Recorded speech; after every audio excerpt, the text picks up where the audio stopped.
We begin with how a difficult land shaped a civilization that refused to disappear. The story of Iran starts with geography that is as unforgiving as it is defining.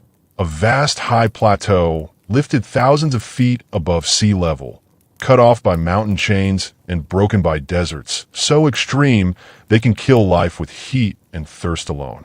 To the west rise the folded Zagros Mountains, a natural wall of stone separating the plateau from Mesopotamia. To the north, the Alborz Range rises above the Caspian Sea, trapping moisture and leaving the interior dry. And across the center and east stretch two of the harshest deserts on Earth, the dashed Kavar and dashed Eilat, where summer temperatures can exceed 50 degrees Celsius and rainfall can fail for years. At first glance, this looks like a land that should resist civilization. But the opposite happened.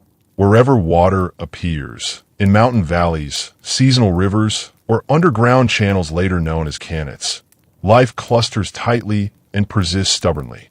This pattern, scattered settlement bound to scarce water, becomes one of the most important forces in Iranian history. Survival through adaptation, not abundance. One of the earliest known civilizations here emerges in the southwest, in the lowlands of what is now Kazakhstan.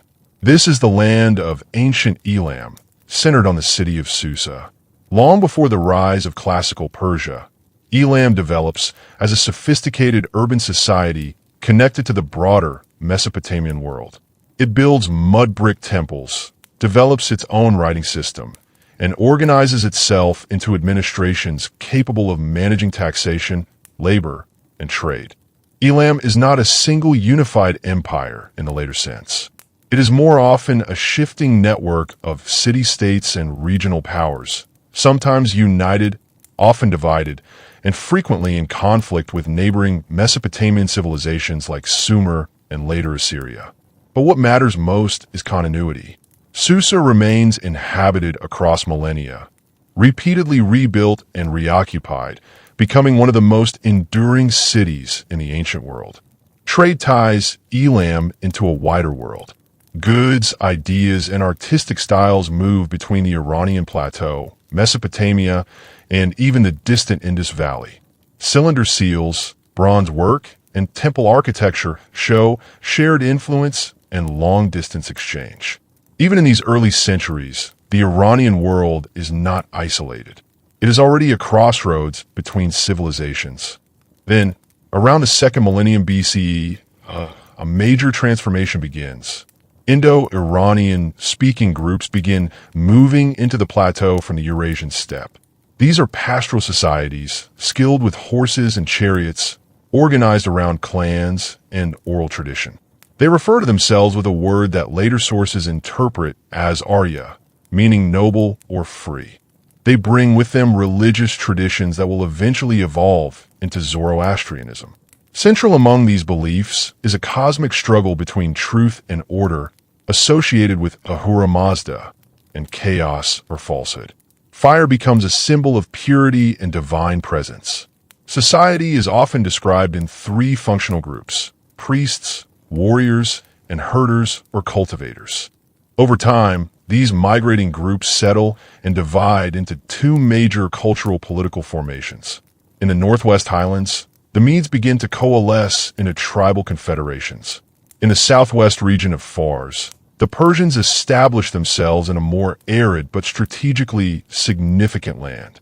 For centuries, both Medes and Persians exist under the shadow of great regional powers, especially the Assyrian Empire. Assyria, at its height, is the dominant force of the Near East, feared for its military discipline and administrative control. To the Assyrians, the Iranian tribes are peripheral groups, valuable mainly for horses, tribute, and occasional military service. But Assyria's strength is also its vulnerability. Constant warfare, revolts, and overextension gradually weaken it. And in the late 7th century BCE, the balance of power begins to shift dramatically in the mountains of the Iranian plateau. According to later Greek accounts, a Median leader named Deioces emerges as a figure of order in a fragmented tribal world. He is said to have gained a reputation as a fair judge, resolving disputes so effectively that people begin bringing him cases voluntarily. When he withdraws from public judgment, chaos returns, and the tribes eventually request that he become their king. Whether or not this account is fully historical, what follows is real in its consequences. The Medes begin forming a centralized state.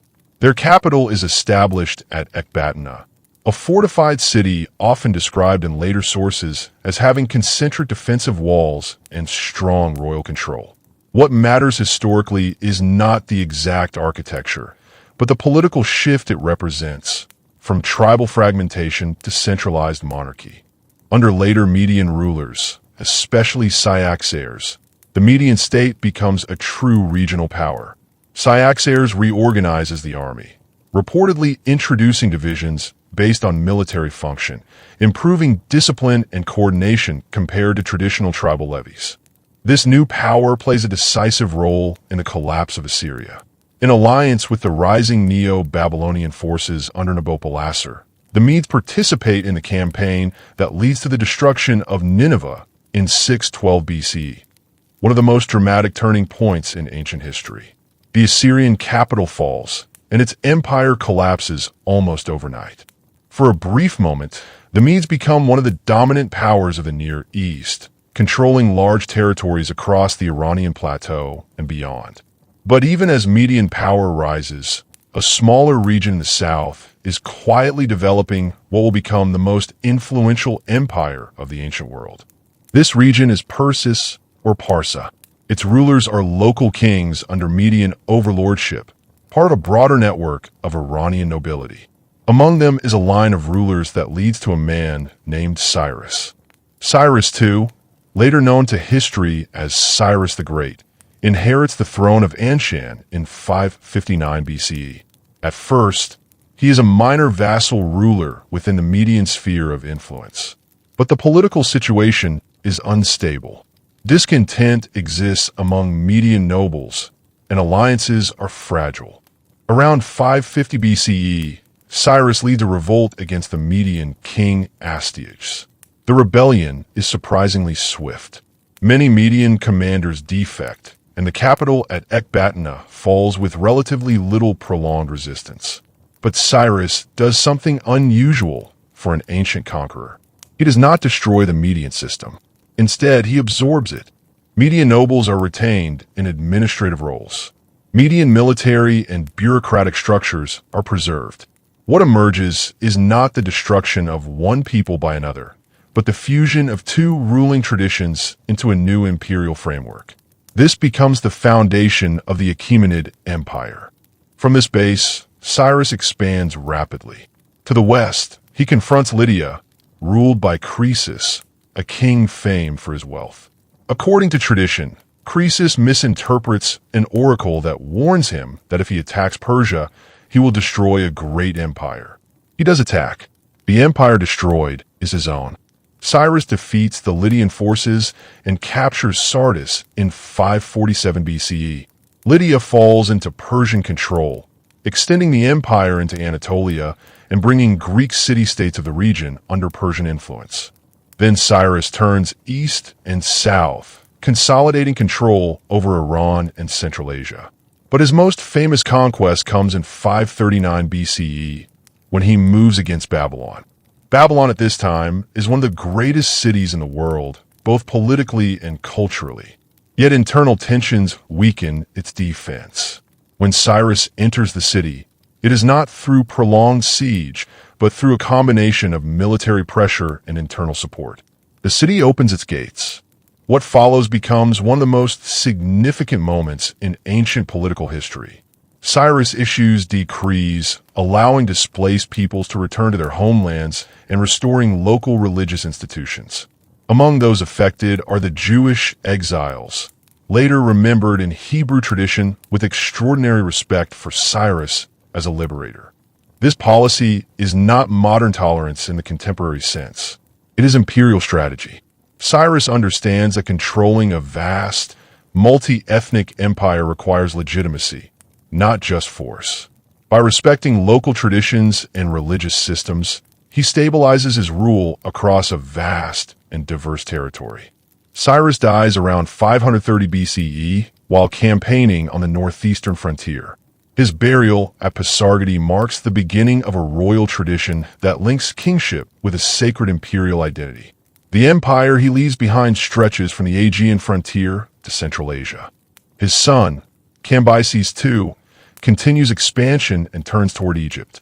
In 525 BCE, Persian forces cross the Sinai Desert with logistical support from Arab guides and confront the Egyptian army at Pelusium.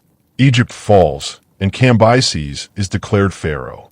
For a time, the Persian Empire now spans three major ancient civilizations: Mesopotamia, Anatolia, and Egypt.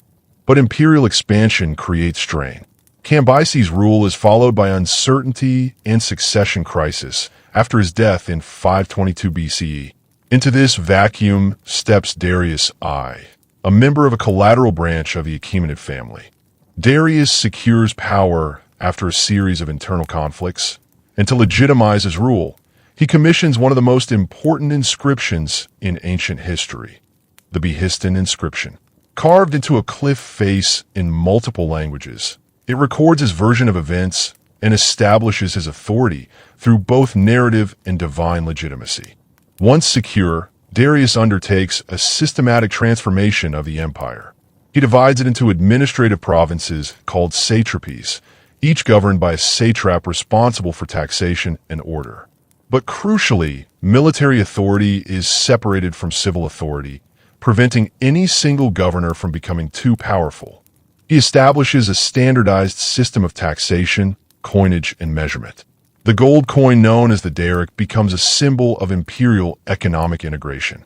He constructs and improves the royal road, a vast network stretching from Sardis to Susa, allowing couriers to move across the empire with unprecedented speed. Under Darius, the empire becomes not just a territory, but a system, administrative, economic, and logistical. It is one of the most sophisticated governing structures of the ancient world. He also begins construction of ceremonial centers such as Persepolis, where delegations from across the empire bring tribute, visually reinforcing the idea of a unified but diverse imperial order. Yet even as the empire stabilizes internally, new tensions begin to form on its western frontier. Greek-speaking city-states in Ionia, under Persian administration, begin to resist imperial control. Their discontent will soon erupt into rebellion, drawing the Persian Empire into a new kind of conflict, one that will extend far beyond the plateau and reshape the balance between East and West. At this moment, under Darius, the Achaemenid Empire stands at its height of organization and stability. But it is also entering a phase where external resistance will test its limits in ways its founders could not yet fully imagine. The empire Darius built looked permanent. From the high terraces of Persepolis, where tribute bearers from every corner of the known world climbed broad stone staircases under the watch of carved royal guards, the Achaemenid Empire seemed too large, too organized, and too wealthy to seriously fear resistance from scattered Greek city-states across the Aegean. Persia controlled Egypt, Mesopotamia, Anatolia, and vast stretches of Central Asia. It ruled over millions. Athens at the time was still only one city among many. But empires are rarely threatened first by equal rivals. More often, they are pulled into conflicts they underestimate. The western coast of Anatolia, known to the Greeks as Ionia, had long been absorbed into the Persian imperial structure. The cities there, Miletus, Ephesus, Phocaea, and others, remained culturally Greek but politically subordinate to Persian authority. Local tyrants governed under Persian supervision, taxes flowed eastward, and Persian satraps ensured stability. For years the arrangement held. Trade remained profitable. Many elites benefited from Persian protection. But beneath the surface, resentment slowly accumulated. Greek political culture valued local autonomy, even if that autonomy often existed more in idealized memory than in daily reality.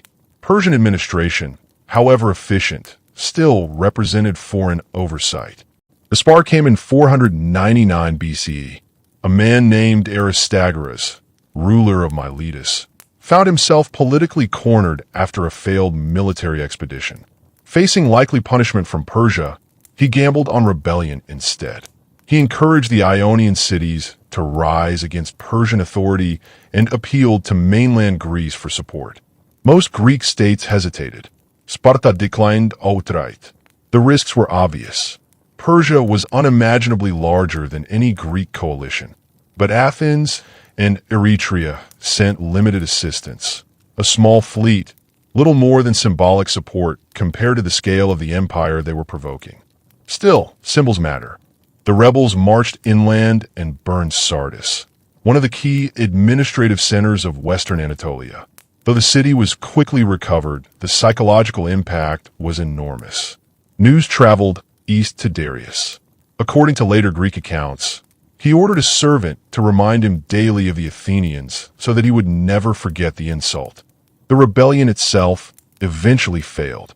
Persian forces systematically crushed the Ionian cities. Miletus, once among the richest Greek cities in the east, was devastated in 494 BCE.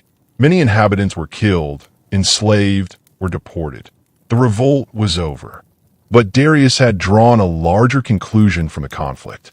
As long as mainland Greece remained capable of intervening across the Aegean, the western edge of the empire would remain unstable. Persia would not simply punish the rebels. It would carry the war directly into Greece. The first Persian expedition, launched in 492 BCE, ended before reaching its objective. Storms destroyed much of the fleet near Mount Athos, a reminder that geography and weather could ruin even imperial plans. 2 years later, Persia tried again.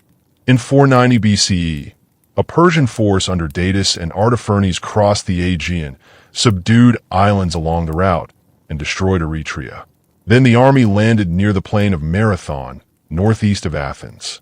The Athenians faced a terrifying calculation. Persia's empire dwarfed them. Submission might preserve the city. Resistance could mean annihilation. They chose resistance. The Greek force at Marathon consisted largely of hoplites, heavily armored infantry fighting in dense formations. Against them stood a Persian army experienced in warfare across multiple terrains and cultures. Yet the battlefield favored the Greeks in unexpected ways. The Athenians attacked aggressively, reportedly advancing at a run to reduce exposure to Persian archery. The battle became chaotic and brutal. Greek infantry held firm in the center long enough for stronger wings to envelop the Persian flanks. When the fighting ended, the Persian expedition withdrew. The military importance of Marathon can sometimes be exaggerated in hindsight. Persia remained vastly stronger overall, but psychologically, the battle changed everything. For the Greeks, it proved the empire could be resisted. For Persia, it transformed Greece from a peripheral annoyance into an unresolved challenge. Darius began preparing a larger invasion, but before it could launch, he died in 486 BCE. The responsibility passed to his son Xerxes. Xerxes inherited not only an empire, but also an unfinished war. Unlike the earlier punitive expeditions, his invasion would be massive, designed not merely to punish, but to fully incorporate Greece into Persian imperial order. Preparation took years. Supply lines were organized across enormous distances. Bridges of boats were constructed across the Hellespont, so the army could cross from Asia into Europe. Canals were dug to avoid dangerous coastal routes. Ancient sources describe the Persian force in almost unimaginable numbers. Modern historians debate the exact scale, but there is no doubt it was one of the largest military expeditions of the ancient world. In 480 BCE, Xerxes advanced into Greece. The Greek states themselves remained divided and suspicious of one another. Some submitted to Persia. Others hesitated. Only a fragile coalition formed under Spartan leadership. The first great confrontation came at Thermopylae. The location mattered more than the numbers. Thermopylae was a narrow pass between mountains and sea where the larger Persian army could not easily deploy its full strength. King Leonidas of Sparta led a small Greek force there, including the famous 300 Spartans alongside several thousand allies from other Greek cities, often forgotten in later retellings. For days the Greeks held the pass. Persian assaults repeatedly failed to break the defensive line. Greek heavy infantry fighting in confined terrain neutralized many Persian advantages. But eventually a local Greek revealed a mountain path, allowing Persian forces to outflank the defenders. Leonidas dismissed most allied troops and remained with those willing to stay. The final stand became legend almost immediately. The Spartans and their companions fought until overwhelmed and killed. Militarily, Thermopylae was a Persian victory. The road into central Greece lay open. Athens was evacuated and then burned. Yet strategically, the battle created something more powerful than immediate military success. It gave the Greeks a narrative of heroic resistance that strengthened coalition morale at the exact moment Persia seemed unstoppable. But the decisive struggle would not occur on land. Themistocles, the Athenian strategist, understood that Greece's best hope lay at sea. The Greek fleet withdrew toward the narrow straits near Salamis. Xerxes followed, confident that superior numbers would ensure victory. Instead, geography once again transformed the conflict. The Persian fleet struggled to maneuver effectively in the confined waters. Greek ships, operating in tighter formations and more familiar conditions, rammed and disrupted the larger force. From the shore, Xerxes reportedly watched the battle unfold from a throne overlooking the sea. By the end of the engagement, Persian naval superiority had collapsed. The defeat at Salamis did not destroy the Persian Empire. It did something potentially more dangerous. It made prolonged occupation of Greece impractical. Without secure naval dominance, maintaining supply lines became increasingly difficult. Xerxes withdrew much of his army, leaving forces behind to continue operations. But in 479 BCE, Greek victories at Plataea and Mycale effectively ended the invasion. Persia remained one of the most powerful empires on earth. Greece did not suddenly become dominant overnight, yet the wars left lasting consequences for both civilizations. For the Greeks, survival against Persia fueled extraordinary confidence. The decades that followed saw the rise of classical Athens, dramatic advances in philosophy, theater, architecture, and political experimentation. For Persia, the wars revealed the limits of imperial reach. The empire could conquer vast territories, but holding resistant populations across difficult geography and hostile seas was another matter entirely. And while wars with Greece continued intermittently for generations, the deeper problems slowly emerging inside the empire mattered far more. The Achaemenid system depended heavily on strong central authority. Under capable rulers like Cyrus and Darius, the balance between local autonomy and imperial control held together remarkably well. But succession crises and court politics increasingly destabilized that balance. In 465 BCE, Xerxes was assassinated inside the royal palace, likely by members of his own court. His son Artaxerxes I secured the throne after further violence and intrigue. This pattern would repeat repeatedly over the next century. Palace conspiracies, assassinations, factional struggles, and succession disputes became increasingly common. At the same time, the satrapal system that had once strengthened imperial administration began creating centrifugal pressure. Provincial governors controlled immense wealth and military resources. Some became semi-independent power brokers. In the western provinces especially, satrap revolts periodically challenged royal authority. Even when suppressed, they demonstrated weakening central cohesion. Yet the empire still possessed enormous resilience. Trade continued across the royal road. Imperial administration remained sophisticated. Persian culture and religion retained strong continuity. Zoroastrian ideas about cosmic order, truth, and kingship remained central to imperial identity. The empire was not collapsing, but it was aging, and beyond its northwestern frontier, a new force was rising in Macedonia.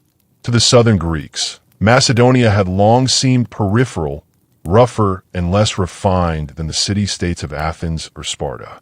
But under King Philip II, Macedonia transformed rapidly into a military powerhouse. Philip reorganized the army around the Macedonian phalanx, combining long spears, disciplined infantry formations, cavalry coordination, and logistical flexibility in ways that surpassed traditional Greek warfare. Before he could launch his planned invasion of Persia, Philip was assassinated in 336 BCE. His son inherited the throne. Alexander was only 20 years old. At first, many Greek states expected instability or civil war. Instead, Alexander moved with astonishing speed. He crushed rebellions, secured Greece, and revived his father's Persian campaign almost immediately. In 334 BCE, Alexander crossed the Hellespont into Asia Minor with roughly 40,000 troops. The invasion that followed unfolded with breathtaking momentum. At the Granicus River, Persian forces attempted to stop him early but failed. Many Western satrapies fell rapidly afterward. Then, in 333 BCE, came the Battle of Issus. There, Alexander faced Darius III directly. The Persian army likely outnumbered the Macedonians significantly, but the terrain restricted deployment. Alexander exploited the opening with a direct cavalry assault aimed at the Persian center. The attack shattered cohesion. Darius fled the battlefield. The symbolic impact was devastating. The great king, ruler of the largest empire in the world, had abandoned the field before a foreign invader. Alexander captured the Persian royal family, but treated them with notable respect, partly from genuine admiration, partly from political calculation. He increasingly presented himself not merely as conqueror, but as legitimate successor to Achaemenid kingship. Instead of immediately pursuing Darius deep into the interior, Alexander turned south. He secured the eastern Mediterranean coast city by city, denying Persian naval bases. The siege of Tyre became infamous for its brutality and engineering ambition. Gaza fell afterward. Then Egypt surrendered without major resistance. In Egypt, Alexander was declared pharaoh and founded Alexandria, one of many cities that would bear his name. Only then did he move east again toward the heart of the empire. The decisive confrontation came in 331 BCE at Gaugamela. Darius selected the battlefield carefully, flattening the terrain to maximize the effectiveness of Persian cavalry and side chariots. The Persian army was immense, drawn from across the empire. But Alexander's tactical flexibility proved devastating. Feigning weakness on one flank, he created openings in the Persian line and launched a direct strike toward Darius once more. Again, the king fled. And again, the psychological collapse spread through the army. After Gaugamela, the imperial centers fell one after another. Babylon surrendered. Susa surrendered. Then Alexander entered Persepolis itself. What happened there remains debated centuries later. At some point in 330 BCE, the great ceremonial capital was burned. Ancient sources differ. Some describe deliberate revenge for Xerxes' destruction of Athens. Others portray it as a drunken act spiraling out of control during celebration. Whatever the precise cause, the symbolism was unmistakable. The palace complex built by Darius and Xerxes, decorated with carvings representing imperial unity and royal authority, went up in flames. The Achaemenid Empire, founded by Cyrus 2 centuries earlier, had effectively ended. Yet Alexander's relationship with Persia quickly became more complicated than simple conquest. He adopted elements of Persian court ceremony. He wore aspects of Persian royal dress. He integrated Persian nobles into administration and military command. He encouraged intermarriage between Macedonian officers and Persian elites. Many of his own followers disliked these policies intensely. They had come expecting plunder and domination, not cultural fusion. But Alexander seemed increasingly drawn toward a vision larger than Macedonian conquest alone. He imagined a blended imperial elite stretching from Greece to Central Asia. That vision would remain unfinished. As Alexander pushed eastward through Iran and into Central Asia, resistance continued. Persian nobles and local rulers fought guerrilla campaigns. The eastern territories proved difficult to pacify completely. Yet, gradually, the old empire was absorbed into Alexander's expanding world. In 323 BCE, at Babylon, Alexander died suddenly at age 32. He left behind no stable succession plan, and within hours of his death, the empire began to fracture. His generals, the Diadochi, the successors, turned on one another in decades of brutal warfare. Territories were divided, seized, and redivided repeatedly. Eventually, much of the Iranian plateau came under the control of Seleucus I, founder of the Seleucid Empire. Greek-speaking rulers would now govern Persia. New cities would rise. Greek institutions would spread. Hellenistic culture would press deep into the plateau. But beneath the new language of administration and the marble facades of imported architecture, older Iranian structures remained alive.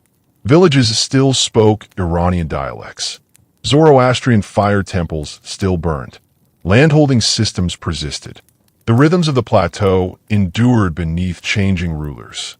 And from the northeastern frontier, another Iranian people was already beginning to rise, one that would absorb the Hellenistic world just as Persia had once absorbed the Medes.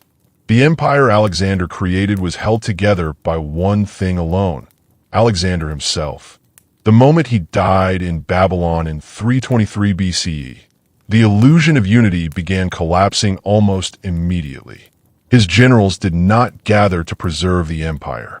They gathered to divide it. Over the next 4 decades, the ancient world was consumed by the wars of the successors, a chain of shifting alliances, betrayals, assassinations, and military campaigns that stretched from Greece to India. At first, everyone claimed to be preserving Alexander's legacy. In practice, each commander carved out territory wherever he could hold it by force. Among them was Seleucus, one of Alexander's most capable officers. Patient, politically cautious, and militarily skilled, he survived struggles that destroyed many of his rivals. By 312 BCE, he had secured Babylon and slowly extended control eastward across the Iranian plateau. From this foundation emerged the Seleucid Empire, a state that would dominate much of the old Achaemenid territory for nearly 2 centuries. The Seleucids inherited not only Persia's lands, but also its impossible logistical challenge: how to govern an empire stretching across deserts, mountains, river valleys, and dozens of cultures separated by language, religion, and geography. Their answer was different from the Achaemenids. The Persians under Cyrus and Darius had generally ruled through local accommodation. The Seleucids attempted something more visibly transformative. They spread Greek urban culture deliberately and systematically across the east. New cities appeared throughout Iran and Mesopotamia, often populated by Greek and Macedonian settlers. Streets followed geometric grid patterns unfamiliar to older Near Eastern urban traditions. Public spaces included gymnasiums, theaters, and assemblies modeled after Greek civic life. Greek became the language of administration, elite culture, and official communication. To many historians looking back, this era once appeared to represent the Hellenization of the East, the triumph of Greek civilization over older Persian forms. But the deeper reality was more complicated. The Greek layer was real, especially in cities and among elites, but it remained relatively thin across much of the plateau. Outside urban centers, daily life changed far less than royal inscriptions or Greek architecture might suggest. Farmers still worked land according to older local systems. Iranian dialects remained dominant in villages and tribal regions. Zoroastrian religious practices continued quietly. Ancient local aristocracies adapted rather than disappeared. Even the Seleucids themselves increasingly absorbed Eastern influences over time. Ruling Iran changed rulers almost as much as rulers changed Iran. The empire's greatest problem was scale. The Seleucid realm was simply too large to maintain stable control everywhere simultaneously. Its rulers constantly faced pressures on multiple fronts: wars with rival Hellenistic kingdoms in the west, revolts in the east, and dynastic conflicts within their own family. As the central government weakened, distant provinces became harder to hold. Nowhere was this more important than the northeastern frontier. In the region known as Parthia, near the edge of Central Asia, lived an Iranian people called the Parnai. They were semi-nomadic, skilled horsemen shaped by the harsh realities of frontier life. To the Seleucids, this region was distant and secondary compared to richer Western territories. That neglect would become fatal. Around 247 BCE, a Parnai leader named Arsaces seized control of Parthia from Seleucid authority. At first, the event may not even have seemed especially alarming to the empire. Frontier revolts were common, but Arsaces was not merely raiding. He was founding a dynasty. His successors would later honor him so deeply that nearly every Parthian king adopted the name Arsaces as a royal title, blurring the line between historical ruler and symbolic founder. For decades, the Arsacid kingdom remained relatively modest. It consolidated carefully rather than expanding recklessly. Then, in the 2nd century BCE, everything changed under Mithridates' eye. Mithridates looked west and saw an empire weakening from within. The Seleucids were distracted by civil wars and pressure from rivals. Their eastern control was fragile. Step by step, Mithridates expanded. Media fell, then Mesopotamia. Eventually, the Parthians captured Seleucia and entered Babylon itself, occupying some of the richest and most historically significant territories of the old Persian world. One moment symbolized the reversal perfectly. A Seleucid king, Demetrius II, was captured alive by the Parthians. The heirs of Alexander were now prisoners of an Iranian dynasty that barely existed a century earlier. Yet the Parthians ruled differently from both the Achaemenids and Seleucids. The Achaemenids had centralized heavily around the great king. The Seleucids had attempted Hellenistic urban integration. The Arsacids governed through powerful noble families and regional alliances. Parthian kings depended on aristocratic clans whose loyalty was essential but never fully guaranteed. Great houses controlled territories, armies, and wealth. Among the most famous were the Surin and Karen families, names that would echo across Iranian history for centuries. This feudal structure created both strength and weakness. Strength, because local nobles could rapidly mobilize cavalry forces suited to the plateau's geography. Weakness, because ambitious nobles could also challenge the king himself. Parthian military power rested especially on cavalry. The empire became famous for heavily armored cataphracts, riders and horses both protected by scale armor, and for mounted archers capable of devastating attacks while maneuvering at speed across open terrain. The Parthian shot, firing arrows backward while retreating at full gallop, became legendary among enemies who struggled to counter such mobility. Meanwhile, trade transformed the empire into a bridge between worlds. The Silk Road routes crossing Iran connected China, Central Asia, India, Mesopotamia, and the Mediterranean. Silk, spices, precious stones, metalwork, and ideas all moved through Parthian territory. Cities flourished. Ctesiphon, near the Tigris River, became a major imperial center. Distinctive architectural forms emerged, especially the great vaulted iwans, massive open halls that would influence Iranian architecture for centuries afterward.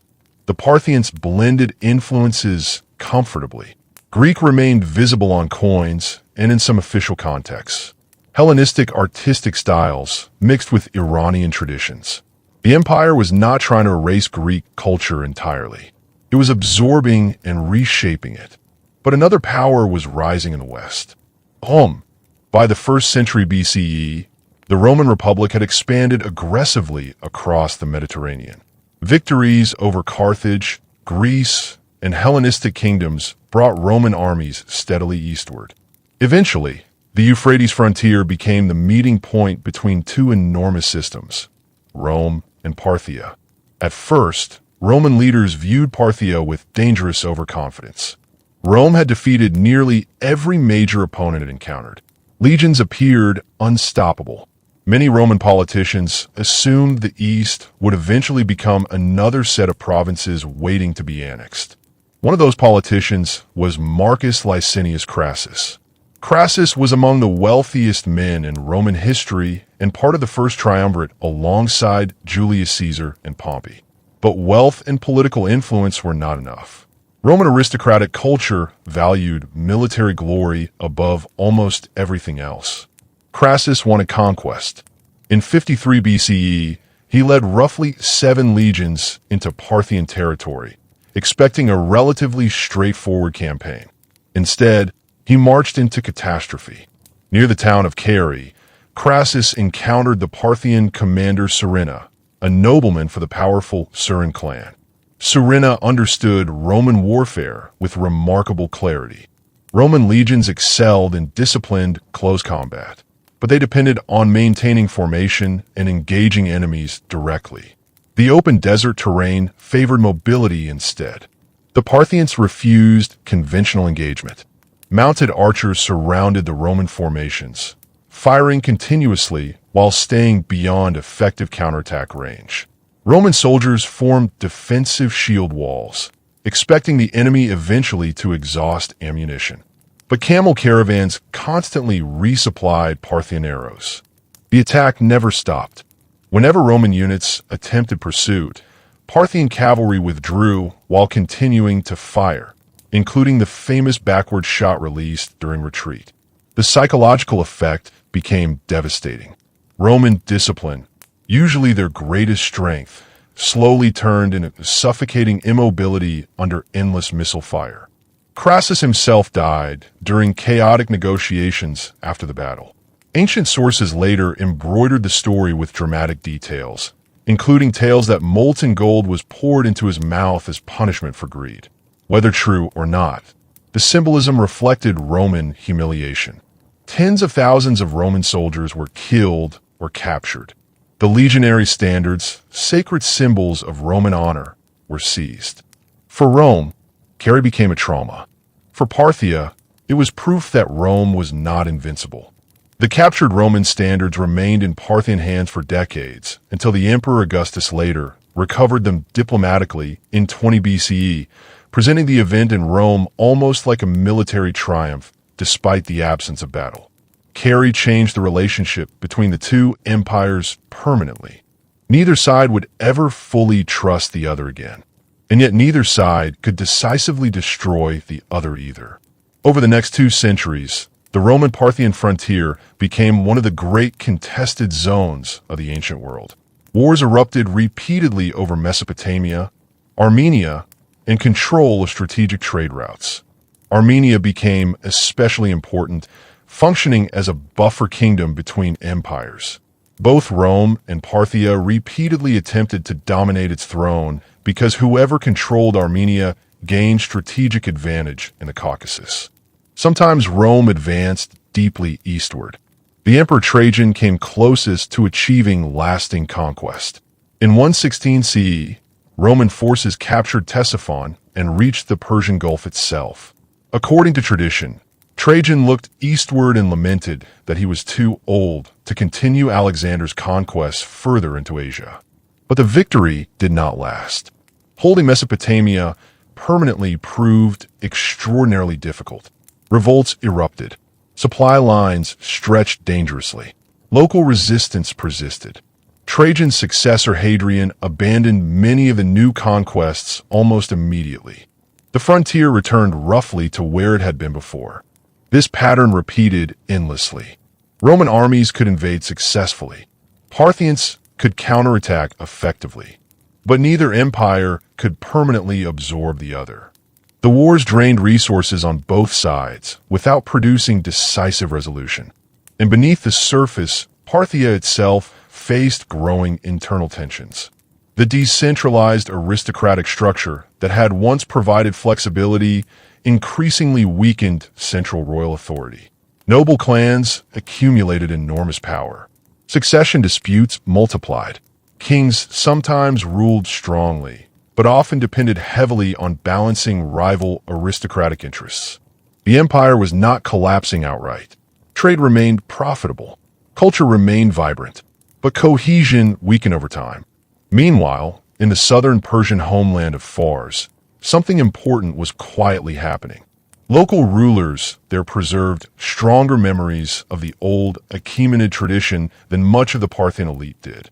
They viewed the decentralized Arsacid system as insufficiently Persian, insufficiently sacred, insufficiently centralized. Among these southern rulers was a man named Ardashir. Ardashir was ambitious, disciplined, and deeply influenced by Zoroastrian religious traditions tied to kingship and divine order. Gradually, he expanded his authority across neighboring territories. At first, the Parthian king Artabanus IV underestimated him. That mistake would cost him everything. In 224 CE, near Hormozgan in southwestern Iran, the armies of Ardashir and Artabanus met in battle. The Parthian king was defeated and killed. With his death, the Arsacid dynasty effectively ended after nearly 5 centuries. A new Persian empire was born, the Sasanian Empire. And unlike the Parthians, the Sasanians did not simply inherit Iran. They intended to restore it, not merely politically, but spiritually, culturally, and ideologically. Ardashir consciously looked backward toward the memory of Cyrus and Darius. He revived older concepts of centralized kingship and divine legitimacy. The ruler now carried the title Shahanshah, King of Kings, with renewed emphasis on sacred authority. The state and Zoroastrian religion became tightly linked. Fire temples received royal support. Priestly hierarchies gained institutional power. Ancient traditions were systematized and codified more aggressively than before. The old Persian world was not returning exactly as it had existed under the Achaemenids. But after centuries of Greek and Parthian rule, Iran was once again becoming unmistakably, consciously Persian at the imperial center. And almost immediately, the new Sasanian rulers turned westward toward Rome. The next phase of Iranian history would produce some of the greatest imperial confrontations of the ancient world, including the astonishing moment when a Roman emperor would be captured alive by a Persian king. When Ardashir defeated the last Parthian king in 224 CE, he was not simply founding another dynasty. He believed he was restoring a broken order. For centuries, the Iranian plateau had been ruled either by outsiders or by kings whose authority depended heavily on decentralized noble alliances. The Parthians had been successful warriors and survivors, but their empire often functioned more like a federation of powerful aristocratic families than a tightly unified state. To Ardashir, that weakness explained why Iran had struggled to dominate its western rival decisively. The new dynasty he established, the Sasanians, would pursue something much more ambitious: centralization, religious unity, imperial authority grounded not only in military force, but in sacred legitimacy. The old memory of the Achaemenids still lingered in Persian cultural consciousness, especially in the southern province of Fars where Ardashir emerged. The ruins of Persepolis still stood there, blackened by Alexander's fire, but not forgotten. Rock reliefs from older dynasties remained carved into cliff sides. Stories of Cyrus and Darius survived through oral tradition, noble lineages, and priestly memory. The Sasanians deliberately reached backward toward that inheritance. Ardashir presented himself not as a tribal warlord who happened to win a civil war, but as the rightful guardian of Iranian order.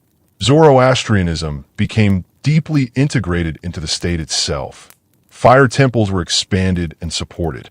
Priests gained institutional influence. Royal authority and divine order were increasingly described as inseparable. In Sasanian ideology, the king was not merely a ruler. He was the protector of truth against chaos.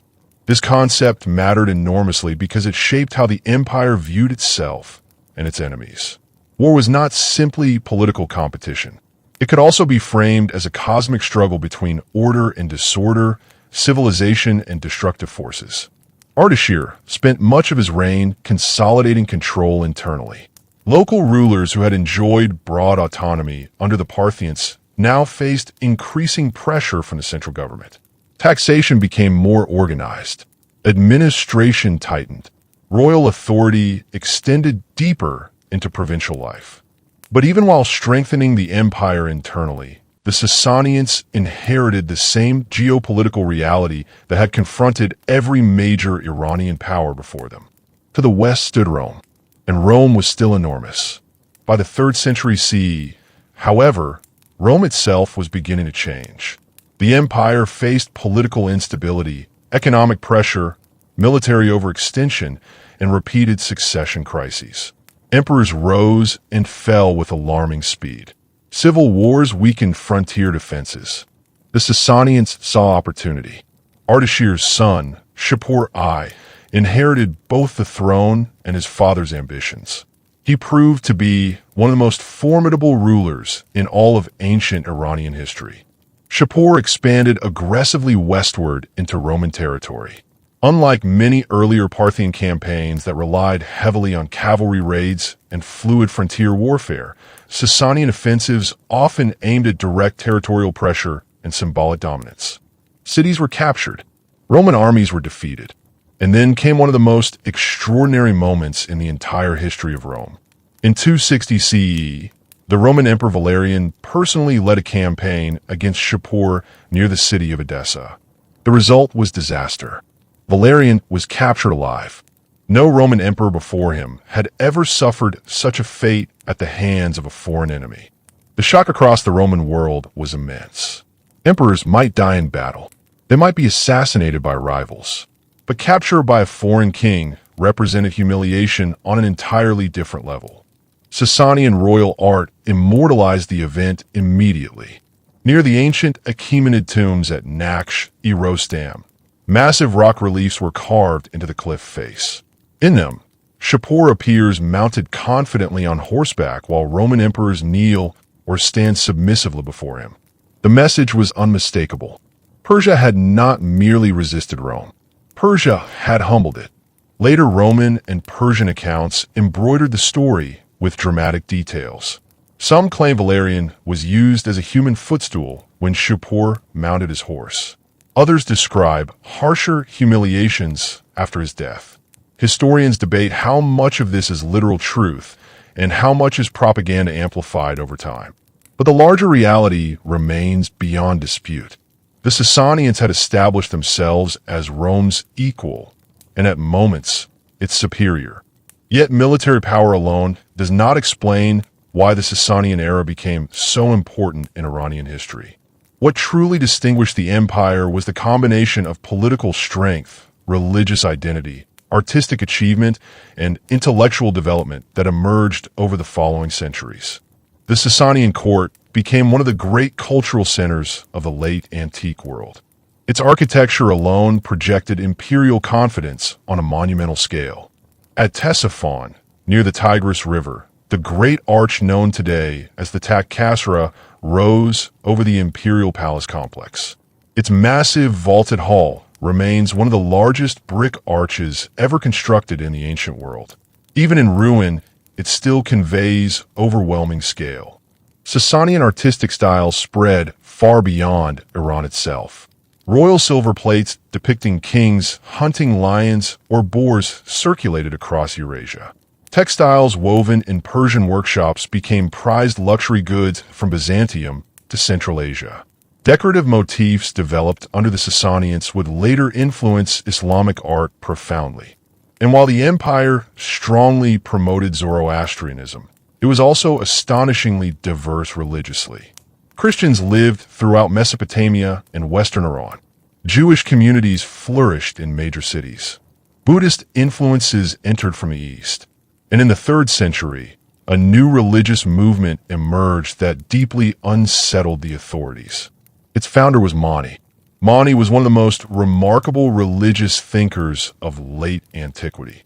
He attempted something extraordinarily ambitious, the creation of a universal faith synthesizing elements of Christianity, Zoroastrianism, Buddhism, and older Gnostic traditions into a single cosmic system. His religion, Manichaeism, spread rapidly. Missionaries carried it from the Mediterranean world all the way into Central Asia and China. For a time, Mani even received cautious tolerance at the Sasanian court. But the movement's rapid growth alarmed the Zoroastrian priesthood. A religion claiming universal truth threatened the close relationship between state and official religious hierarchy. Eventually, Mani was arrested. Accounts of his death vary, but by the late 3rd century, Manichaeism faced severe suppression within the empire. Even so, the religion survived astonishingly long outside Iran. Centuries later, Manichaean communities still existed across Central Asia and Western China. The Sasanians were not only soldiers and theologians. They were also administrators deeply concerned with organizing society. Over time, the empire developed a highly structured social hierarchy. Society became increasingly divided into distinct classes: priests, warriors, scribes, and commoners. Nobility retained immense influence, but royal authority sought to regulate and channel aristocratic power more carefully than under the Parthians. One of the empire's greatest rulers emerged in the 6th century. Khosrow I, later remembered as Anushirvan, of the immortal soul, came to the throne in 531 CE during a period of instability and reform. His reign marked the high point of Sasanian civilization. Khosrow reorganized taxation systematically. Land surveys established more predictable revenue systems, reducing arbitrary collection practices that had burdened peasants and weakened administrative stability. Military command structures were revised. Provincial governance became more standardized. But perhaps even more important was Khosrow's patronage of learning. In southwestern Iran, the Academy of Gandhi flourished under royal support. This institution became one of the greatest intellectual centers of a late ancient world. Greek scholars fleeing the closure of pagan philosophical schools in the Byzantine Empire found refuge there. Indian mathematical and medical traditions entered Persian scholarly circles. Syriac-speaking Christian intellectuals translated and preserved important texts. Medicine, astronomy, philosophy, and pharmacology all advanced within this environment of exchange. Long before medieval Europe established major universities, Gandhi functioned as a cosmopolitan center of higher learning where ideas from multiple civilizations interacted continuously. The intellectual legacy of this environment would later pass into the Islamic world and eventually influence Europe itself through Arabic translation movements.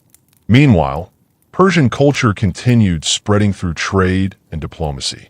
Chess arrived from India during the Sasanian era and was reshaped within Persian court culture into forms recognizable today.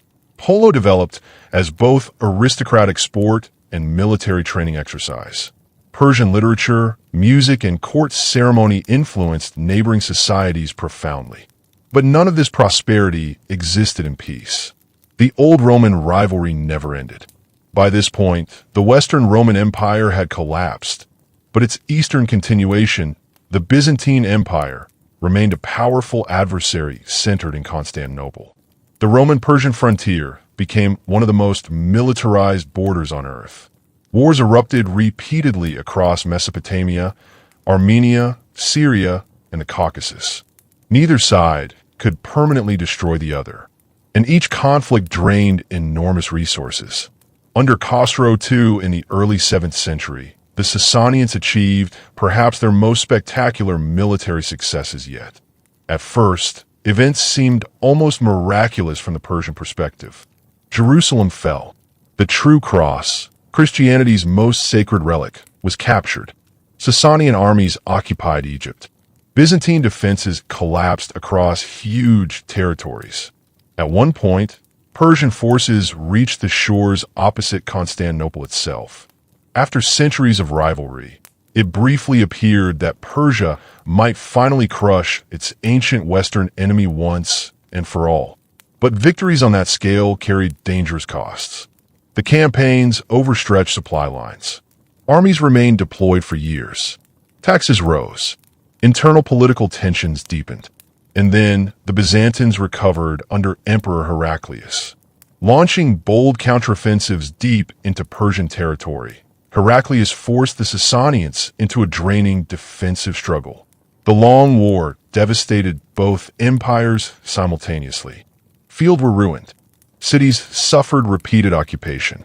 Treasuries emptied. And while Rome and Persia exhausted themselves in their final great contest, events were unfolding farther south that neither empire fully understood. In Arabia, tribes long dismissed by both Persians and Byzantines as peripheral desert peoples were becoming unified under a new religious movement. Islam. The Prophet Muhammad died in 632 CE. Within a few years, Arab armies inspired by religious unity and extraordinary momentum began expanding outward from the Arabian Peninsula.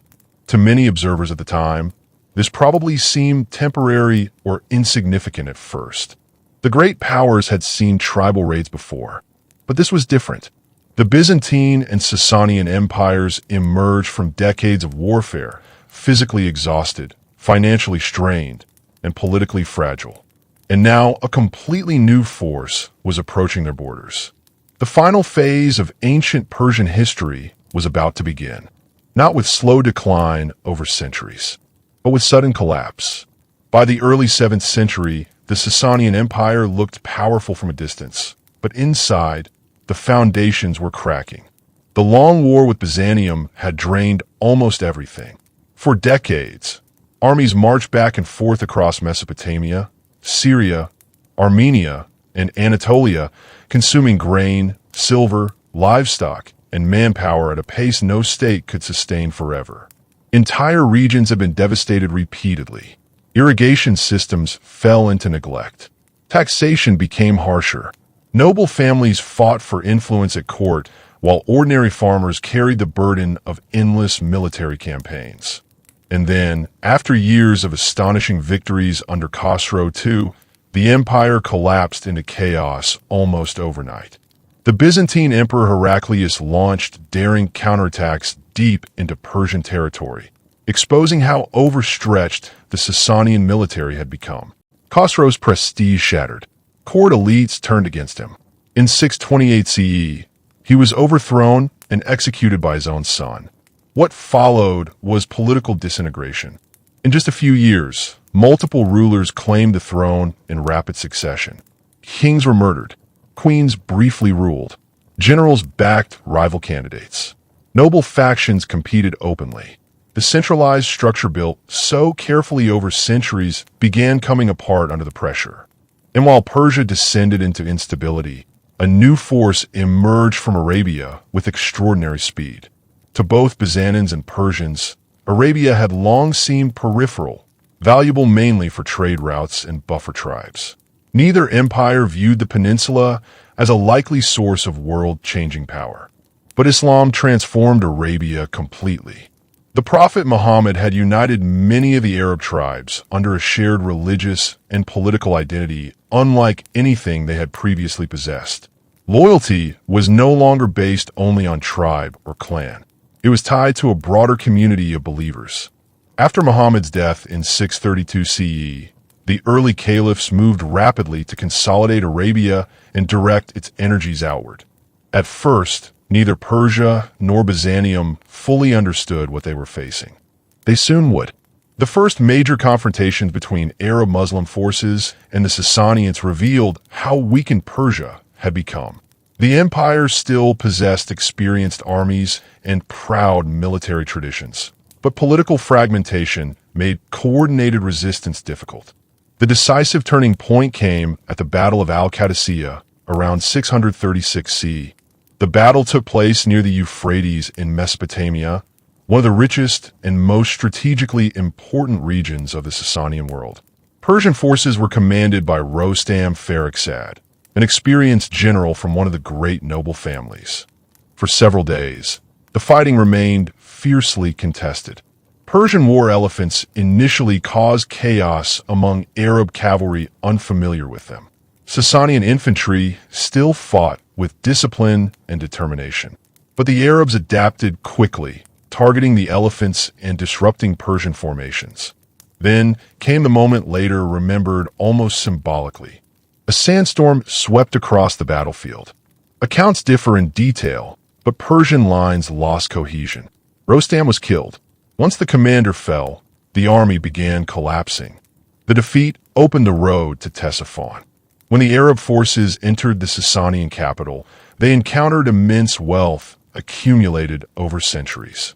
Royal treasures, silks, jewels, and ceremonial objects filled the palaces.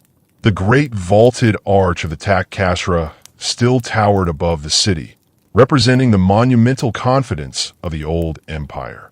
But empires can vanish astonishingly fast once political cohesion breaks. The young Sasanian ruler Yazdijerd III fled eastward, attempting desperately to rally resistance province by province.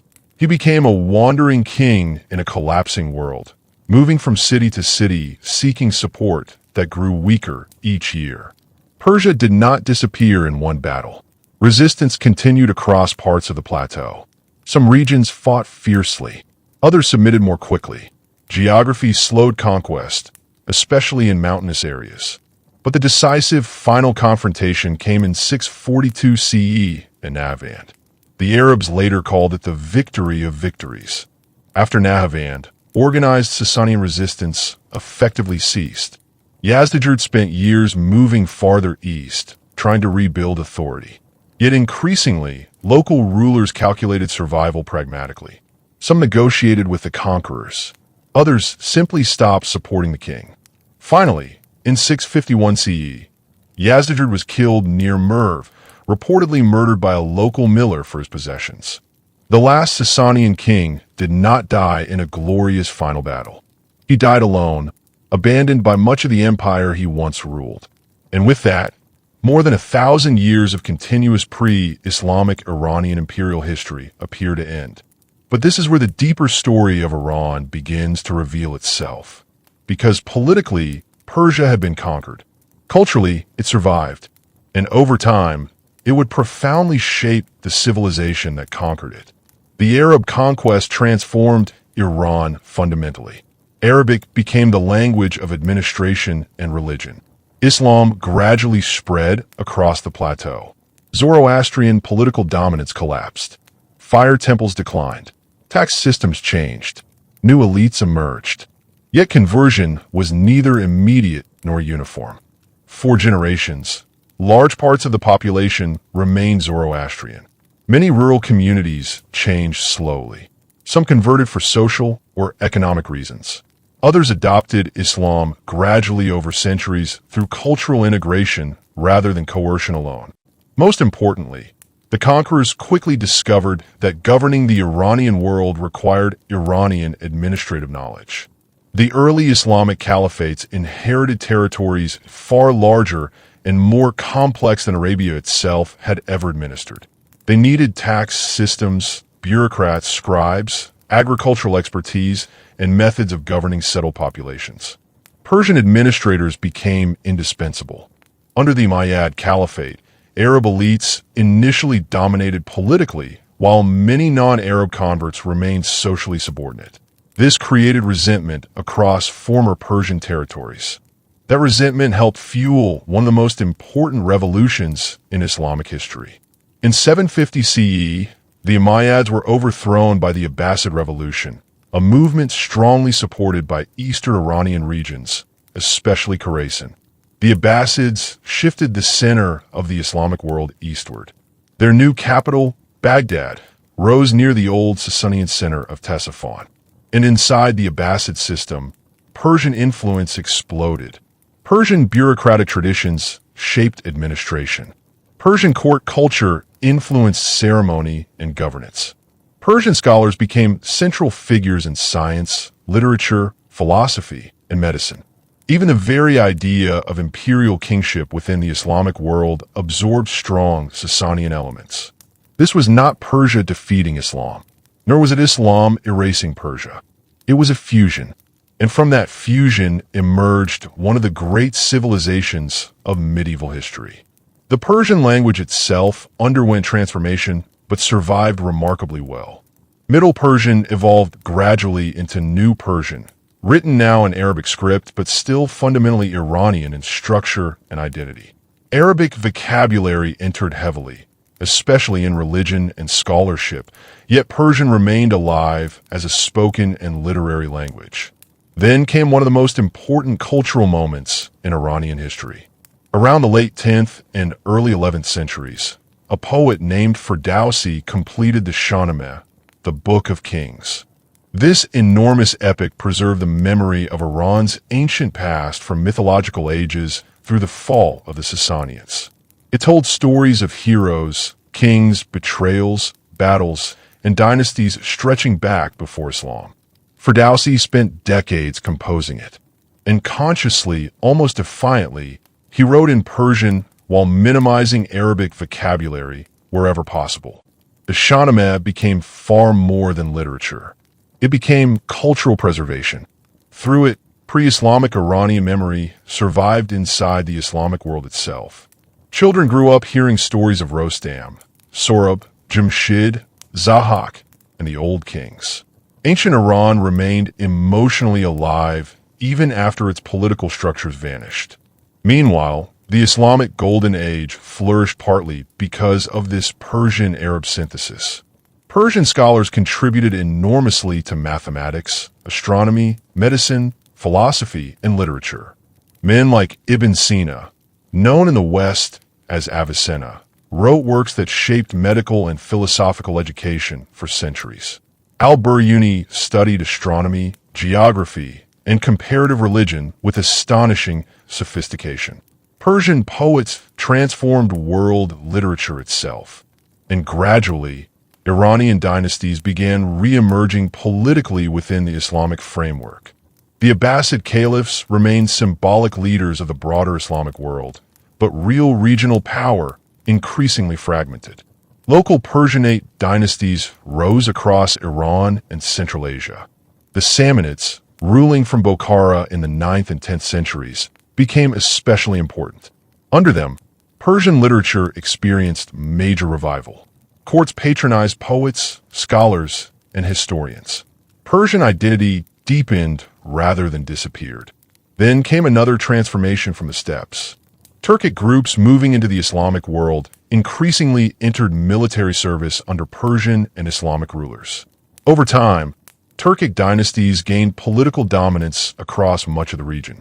But even many Turkic conquerors became culturally Persianized. This pattern repeated again and again in Iranian history. The land absorbed conquerors. The Seljuks, Turkic rulers who established vast control in the 11th century, adopted Persian administrative systems and court culture.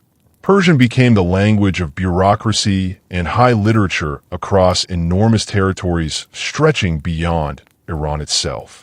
The Persian cultural world now extended into Central Asia, Anatolia, and India.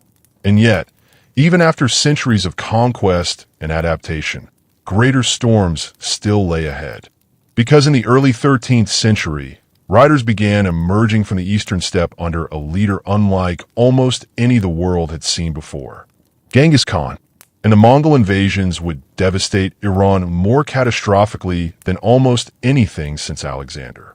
Cities would burn, populations would collapse, entire regions would be shattered, and once again, the question would return: how many times can a civilization survive destruction and still remain itself?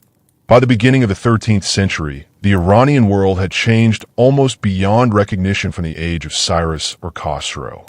Islam now shaped public life across the plateau. Persian literature flourished from courts in Central Asia to cities deep in India.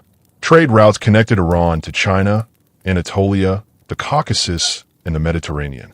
Scholars, poets, physicians, and theologians moved between cities like Nishapur, Ray, Isfahan, Herat, and Bokhara, carrying ideas that flowed through the wider Islamic world.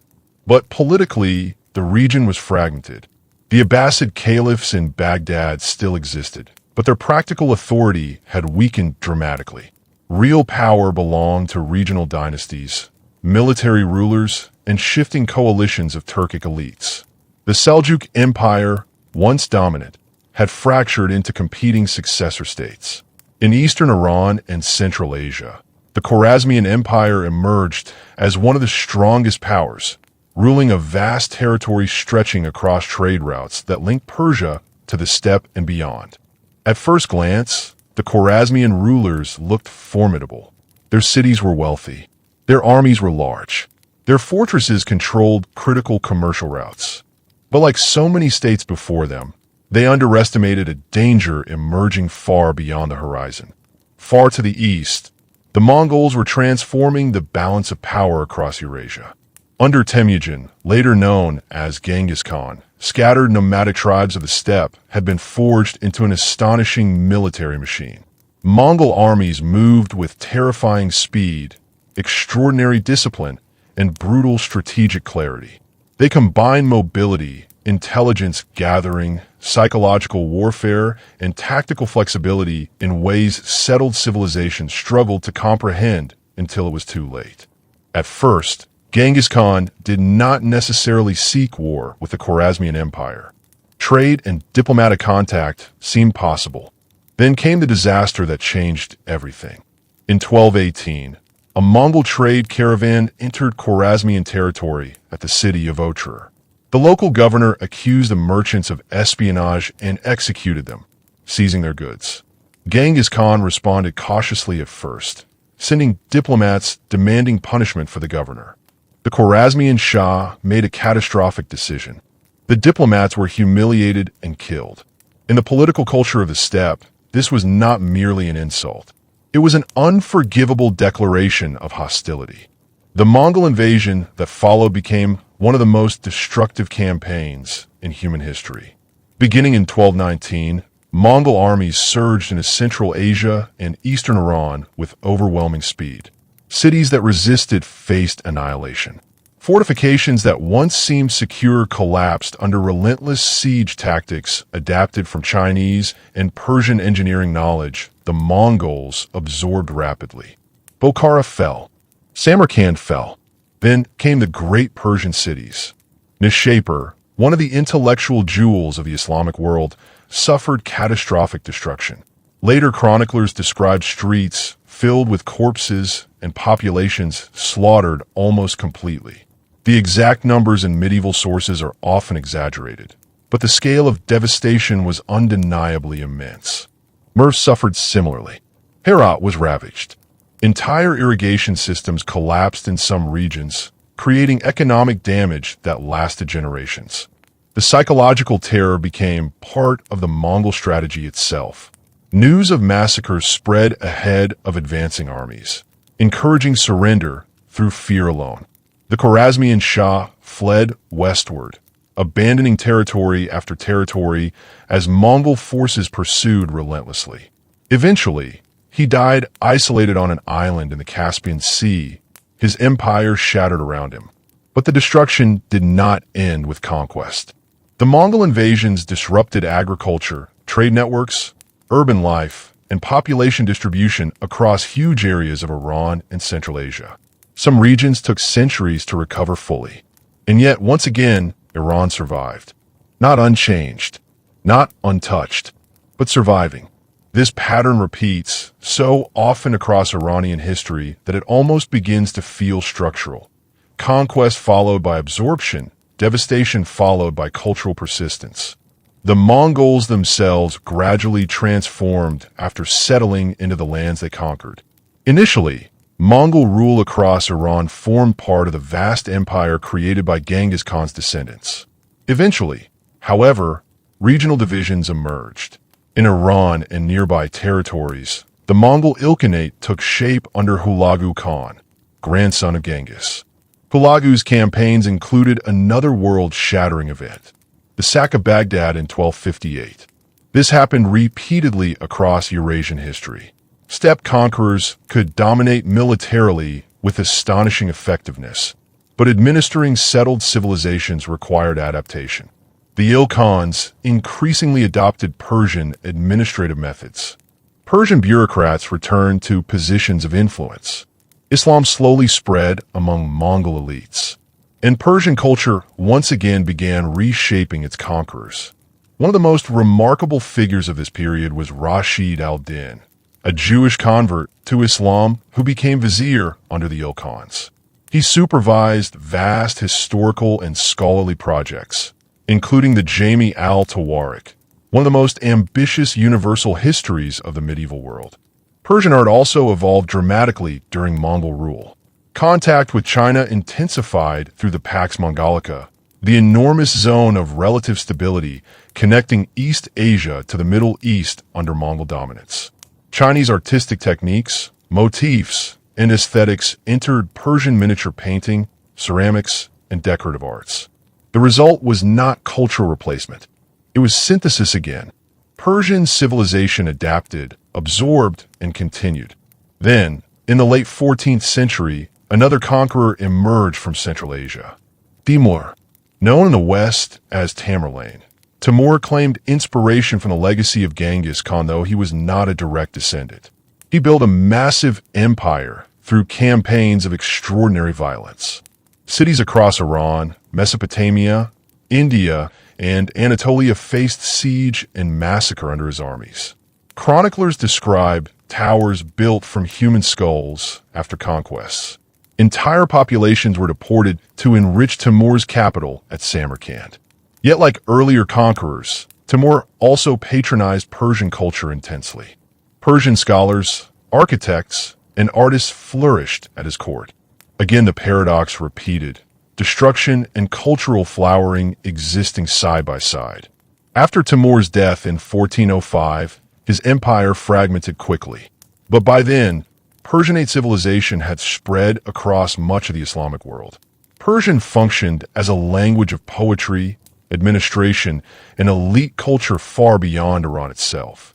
And then, in the early 16th century, something happened that finally created the political and religious foundation of modern Iran. The rise of the Safavids.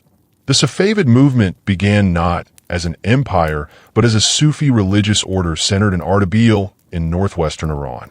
Over generations, the order accumulated followers, military support, and spiritual prestige. Its young leader, Ismail, transformed it completely. In 1501, at only around 14 years old, Ismail captured Tabriz and declared himself Shah of Iran. The moment was historically enormous. For centuries after the Arab conquest, Iran had existed politically fragmented under various dynasties and empires. Now, under the Safavids, a centralized Iranian state reemerged with strong territorial coherence. But Ismail did something even more consequential. He declared Twelver Shura Islam the official religion of the state. This decision permanently reshaped Iranian identity. At the time, much of Iran's population was still Sunni Muslim. Imposing Shurism required massive religious transformation over generations. Clerics were brought from Lebanon, Iraq, and Bahrain to help establish Shura institutions. Sunni opposition was often suppressed harshly. Why make such a dramatic change? Partly politics. The Safavids faced powerful Sunni rivals, especially the Ottoman Empire to the west and Uzbek forces to the east. Shurism provided ideological distinction, helping unify Iran internally while differentiating it from surrounding powers. Over time, however, Shura Islam became deeply woven into Iranian cultural and political identity itself. The Safavid period also revived monumental Persian architecture and urban development. Under Shah Abbas I in the late 16th and early 17th centuries, Isfahan became one of the great cities of the world. Travelers arriving there described broad boulevards, gardens, bridges, bazaars, mosques covered in dazzling blue tile work, and enormous public squares alive with merchants, diplomats, craftsmen, and scholars. European visitors often compared Isfahan favorably to the greatest cities they knew. Persian carpets became globally prized luxury goods. Miniature painting flourished. Trade expanded through connections with Europe, India, and Central Asia. Yet the Safavid state also remained deeply militarized. Conflict with the Ottoman Empire became nearly constant. The two powers fought repeatedly over Mesopotamia, the Caucasus, and eastern Anatolia. These wars reinforced sectarian division between Sunni and Shia political worlds in ways that still echo through the Middle East today. By the 17th century, Iran under the Safavids had become unmistakably distinct. Persian language, Persian historical memory, Shia religious identity, centralized monarchy, all fused together into something recognizably connected to the modern Iranian nation. But like every dynasty before them, the Safavids eventually weakened. Court intrigue deepened. Military effectiveness declined. Economic pressures increased. And in the 18th century, invasions and internal collapse once again shattered the state.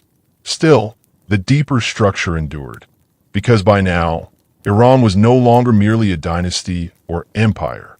It had become a civilizational identity strong enough to survive even when governments failed. And the modern age was approaching fast. European empires, industrial warfare, oil, revolutions, foreign intervention, nationalism. The ancient story of survival was about to enter an entirely new era. By the early 18th century, the Safavid Empire that had once transformed Iran into a unified Shia state was collapsing under the weight of internal weakness and external attack. The machinery of government had become sluggish. Court factions fought endlessly for influence while provincial authority weakened. Military reforms lagged behind neighboring powers. Tribal uprisings spread. And perhaps most dangerously of all, the empire had grown too comfortable believing its own permanence. Then came invasion. In 1722, Afghan forces led by Mahmud Hotak marched into Iran and captured Isfahan after a devastating siege. The Safavid state effectively disintegrated. Famine spread through the capital. Authority fractured across the country. Regions that had once obeyed the Shah independently now turned toward local rulers, tribal leaders, or simple survival. To many observers at the time, it may have looked like the final end of Iran as a major power. But history on the plateau rarely moves in straight lines. Out of the chaos emerged one of the most extraordinary and feared military figures in Iranian history. Nader Shah. Born into modest circumstances in northeastern Iran, Nader rose through warfare, tribal alliances, and sheer military ability during a period when almost everything around him was collapsing. He first gained prominence fighting to restore Safavid authority against Afghan occupiers, but quickly became obvious that real power belonged to him, not the weakened Safavid monarchs he supposedly served. Nader rebuilt the Iranian military with astonishing speed and discipline. He emphasized mobile cavalry, firearms, artillery coordination, and relentless campaigning. His armies pushed the Afghans out, defeated Ottoman forces in the west, and drove back Russian expansion in the north. Then he crowned himself Shah. Under Nader, Iran briefly became an aggressive imperial power again. His campaigns carried Iranian armies deep into the Caucasus, Central Asia, and even India. In 1739, he invaded Mughal India and captured Delhi after the Battle of Kurnool. What followed became legendary. The wealth seized from Delhi was almost unimaginable. Gold, jewels, silver, textiles, and treasures accumulated by the Mughal Empire over centuries poured into Nader's hands. Among the prizes taken back to Iran were the Peacock Throne and the Koh-i-Noor Diamond. For a short moment, Nader Shah looked almost like a second Alexander or Timur, a conqueror capable of redrawing the map of Asia through force alone. But conquest and stability are not the same thing. As the years passed, Nader grew increasingly suspicious, violent, and erratic. Heavy taxation to fund endless wars devastated populations already exhausted by decades of instability. Tribal revolts multiplied. Loyal commanders turned fearful. Finally, in 1747, Nader Shah was assassinated by his own officers. And just as quickly as his empire rose, it fragmented. The pattern repeated again, brilliant military revival followed by political disintegration. Throughout the later 18th century, Iran passed through periods of fragmentation and regional struggle until eventually the Qajar dynasty consolidated power toward the end of the century. The The Qajar rulers inherited a country facing a very different world from the one known by the Safavids. For centuries, Iran's greatest rivals have been neighboring empires like the Ottomans or Uzbeks. Now, entirely new forces were entering the region. Industrial Europe. Russia expanded southward aggressively into the Caucasus. Britain extended influence eastward from India. Both powers increasingly viewed Iran not simply as a civilization, but as strategic territory. The 19th century became one of humiliation, pressure, and difficult adaptation for Iran. The Qajar state struggled against Russian military expansion in the Caucasus. Wars with Russia ended disastrously. Through treaties like Gulistan in 1813 and Turkmenchay in 1828, Iran lost vast territories, including much of present-day Georgia, Armenia, and Azerbaijan. These defeats carried enormous psychological weight. For centuries, Iranian empires had often been among the dominant regional powers. Now industrializing European states possessed military technologies, bureaucratic systems, and economic leverage that Iran struggled to match. British influence expanded simultaneously, especially in the south and east, where Britain sought to protect routes to India. Iran increasingly became trapped between two expanding imperial systems. This pressure exposed internal weaknesses brutally. The Qajar state remained heavily dependent on traditional structures of patronage and local authority. Infrastructure lagged behind Europe. Economic concessions granted to foreign powers created resentment. Corruption and inefficiency weakened public confidence. Yet modernization pressures also produced new political movements inside Iran itself. Intellectuals, merchants, clerics, and reformers began debating how Iran could survive in a rapidly changing world. Some admired aspects of European science and governance. Others feared cultural domination. Many sought constitutional reform. These tensions exploded in the Constitutional Revolution of 1905 to 1911. Merchants angered by economic hardship, clerics concerned about foreign influence, reformers demanding political accountability, and ordinary citizens frustrated with royal incompetence all contributed to the movement. Eventually, the Qajar Shah agreed to the creation of a parliament, the Majlis, and a constitution limiting royal authority. For the first time in Iranian history, constitutional government entered national political life. The experiment was fragile from the beginning. Foreign powers intervened constantly. Internal divisions remained severe. But the constitutional revolution left something lasting behind. The idea that legitimacy in Iran could involve popular representation and law, not only monarchy or conquest. Then came another event that changed everything. Oil. In 1908, large oil reserves were discovered in southwestern Iran. At first, few people fully grasped the long-term consequences.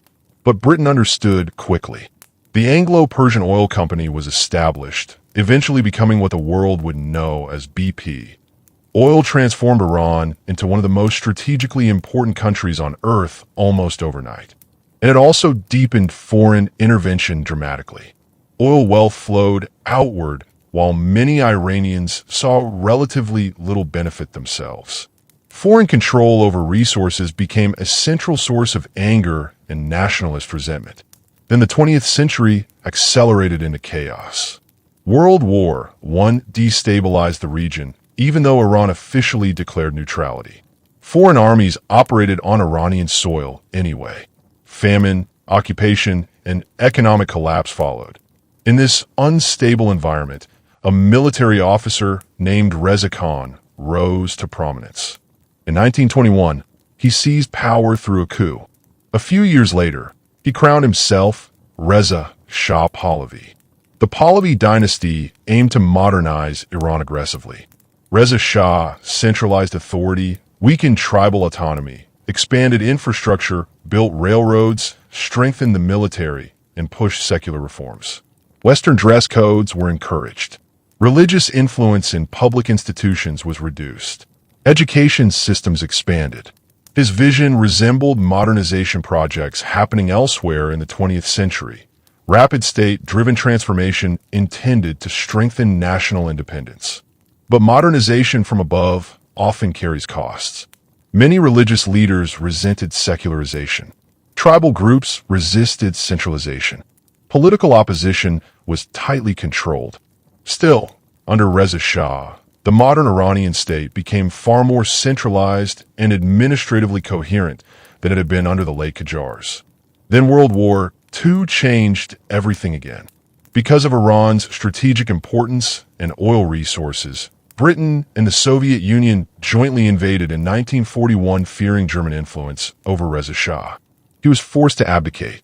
His son, Mohammad Reza Pahlavi, took the throne. The younger Shah inherited a country increasingly shaped by Cold War politics.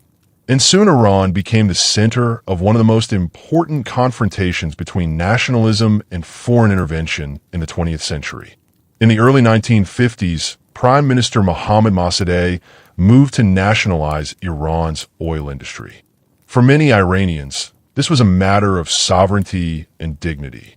Why should foreign companies control the country's most valuable resource? Mossadegh became enormously popular domestically.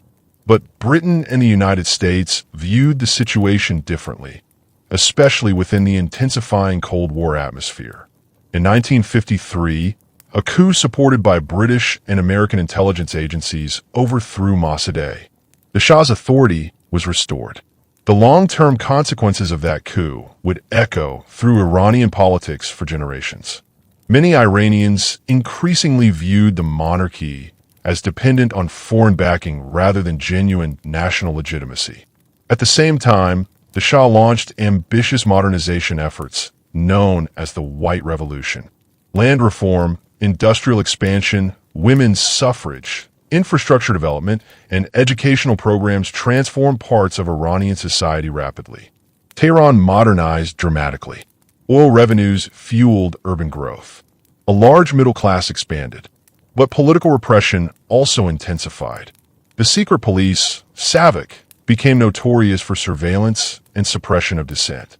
Rapid modernization disrupted traditional social structures. Economic inequality remained severe. Many religious figures saw the Shah's policies as culturally corrosive and excessively westernized. Among the critics was a cleric named Ruhollah Khomeini. Exiled for years because of his opposition to the Shah, Khomeini gradually became the symbolic center of a broad coalition against the monarchy. And then, in 1979, the system collapsed. Mass protests spread across Iran. Workers struck. Students marched. Religious networks mobilized enormous numbers of people. The Shah left the country. Khomeini returned from exile to overwhelming crowds. The Iranian Revolution transformed the state completely. The monarchy ended. The Islamic Republic was established. And once again, Iran reinvented itself through a fusion of older identity and revolutionary change. The new government combined republican institutions with clerical oversight grounded in Sharia Islamic theory. It rejected both Western domination and secular monarchy while presenting itself as the defender of Iranian independence and Islamic authenticity. Almost immediately, however, the new state faced crisis. In 1980, Saddam Hussein's Iraq invaded Iran. The Iran-Iraq War became one of the bloodiest conflicts of the late 20th century. Trenches, chemical weapons, missile strikes, mass casualties, child soldiers, devastated cities, and enormous economic destruction marked 8 years of warfare. And yet, despite isolation and immense pressure, Iran endured. Again, always again. This is one of the striking patterns across the entire sweep of Iranian history. Assyrians came and vanished. Alexander came and vanished. Seleucids, Arabs, Mongols, Timurids, British influence, Russian pressure, Cold War intervention, revolutions, invasions, dynasties. And still, something continuous survived underneath. Language, historical memory, poetry, religious identity. A sense of civilization older than any single government. Modern Iran remains politically controversial, internally divided, and deeply complex. Different generations imagine the country differently. Some emphasize religious revolution, others nationalism, others ancient Persian heritage, others democratic aspirations. Many carry all those identities at once. But beneath modern politics lies something remarkably old. The same plateau between mountains and deserts. The same cities rebuilt repeatedly across centuries. The same cultural memories stretching backward through Islamic civilization into the Sasanian world, into Persepolis, into Cyrus, and beyond, even them, to Elam and Susa. Empires conquered Iran many times, but none fully erased it. And perhaps that is the central story after all. Not uninterrupted victory, not endless power, but endurance. The survival of a civilization through repeated transformation without losing the memory of itself. And when you look back across the entire arc, from the mud-brick temples of ancient Elam to the crowded streets of modern Tehran, you begin to realize that Iran's greatest strength was never that it avoided conquest. It was that every conquest eventually became part of Iran's own story instead. If you stood on the terrace of Persepolis at sunrise nearly 2,500 years ago, the world would have looked permanent. The stone columns rose toward the sky with impossible confidence. Delegations from dozens of nations climbed the ceremonial staircases carrying tribute for the king. Medes in soft rounded caps, Egyptians with fine linen, Indians carrying ivory and gold, Lydians with worked silver, Ethiopians leading strange animals from lands most Persians would never see themselves. Everything about the place communicated endurance. Empires before the Persians had ruled through fear alone. But the Achaemenids believed something different. They believed order could hold vast differences together if the center remained strong enough. And for a while it worked. Yet if you stood on that same terrace 2 centuries later after Alexander's invasion, you would have seen blackened stone and collapsed roofs. Smoke had consumed the cedar beams. Treasury halls stood gutted. Wind moved through empty chambers where kings once held audiences. It would have been easy then to believe Persia was finished forever. People always think civilizations and suddenly. But they rarely do. More often, they continue invisibly before they recover visibly. That is what happened to Iran over and over again. After the fires died at Persepolis, villagers still planted crops beneath the Zagros Mountains. Priests still recited old prayers before sacred flames. Mothers still told stories in Iranian dialects to children who had never seen Alexander and never would. The names of rulers changed first. The deeper habits of civilization changed much more slowly. That rhythm repeated so many times across Iranian history that eventually survival itself became part of Iranian identity.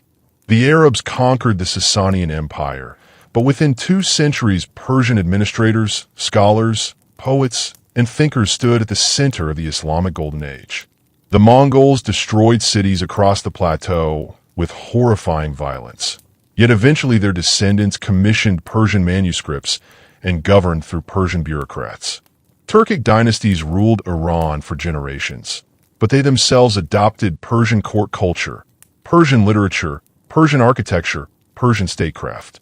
The conquerors kept arriving, and somehow, almost quietly, they kept becoming partly Iranian themselves. That process is one of the most unusual patterns in world history. Many civilizations disappeared completely after conquest. Ancient Assyria vanished. The old religions of Mesopotamia faded into archaeology. The language of the pharaohs slowly dissolved into memory after successive invasions of Egypt. But Iran remained recognizable across millennia, even while changing religions, dynasties, and political systems repeatedly. Part of the reason lies in geography. Iran is not an easy land to dominate completely. Mountains separate regions naturally. Deserts isolate populations. High plateaus create distinct centers of life. Armies can conquer cities quickly, but integrating the entire landscape is another matter entirely. But geography alone cannot explain cultural endurance. Something else mattered more: memory.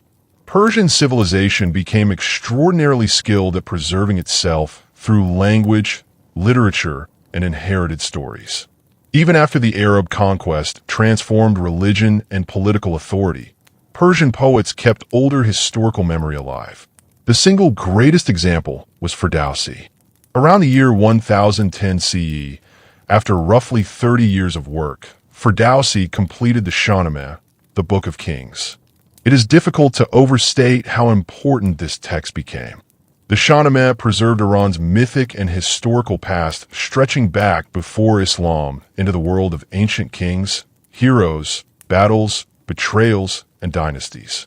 Cyrus does not appear directly because the epic drew heavily from older legendary traditions, but the emotional memory of pre-Islamic Iran survived through it. Rostam battling demons, kings rising and falling, empires collapsing through pride and fate. The constant tension between justice and power. Generation after generation grew up hearing these stories. Even under foreign rule, the civilization remembered itself. And because it remembered itself, it could rebuild itself. Persian poetry more broadly became one of the great vessels of continuity. Rumi, Hafez, Sadi, Omar Khayyam. These poets were not merely literary figures in a modern sense. Their verses entered daily speech, ethics, spirituality, humor, politics, and identity itself. A Persian poem could carry philosophy, religion, romance, grief, and political criticism simultaneously. And unlike monuments, poetry survives invasion easily. An army can burn a palace. It cannot easily erase lines memorized by millions. This may help explain why Iranian civilization often appeared strongest culturally precisely during periods of political fragmentation. Even when governments collapsed, the cultural fabric remained alive. The Persian language itself became another anchor of continuity. Arabic transformed intellectual and religious life profoundly after Islam. Yet Persian returned as a literary and administrative language with remarkable strength. Over time, it spread far beyond Iran itself. For centuries, Persian served as a language of high culture from Anatolia to India. Mughal emperors in India commissioned Persian histories. Ottoman intellectuals studied Persian poetry.